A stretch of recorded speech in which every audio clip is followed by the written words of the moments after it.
এটা আর একটা হ্যান্ডলুমের কালার দেখো, এই দেখো পাটটা দেখো, আর পুরো জমিতে এইরকম কাজ করা আছে, পুরো জমিটার কাজ, পাড়ের কাজ দেখো। এটা হচ্ছে আঁচল, আঁচলের দেখো ভেতরে এই একই কালারের বুটি আছে। এই দেখো পুরো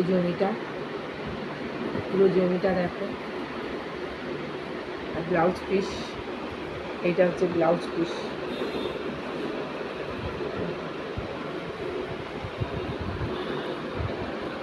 দাম হচ্ছে 850। দেখো এই দেখো কালার দেখো, এই পাড়ের আর বডির সঙ্গে এই যে মিলফাইটা এই যে ফুলগুলো সব আছে দেখো, সুন্দর করে সারা জমিতে কাজ আছে। এই দেখো পুরো বডিতে কাজ, পুরো বডিতে কাজ। এখানে দেখো পাড়, আর এই দেখো ব্লাউজ পিস আছে এখানে। এই যে ব্লাউজ পিসটাতেও পুরো বুটি আছে।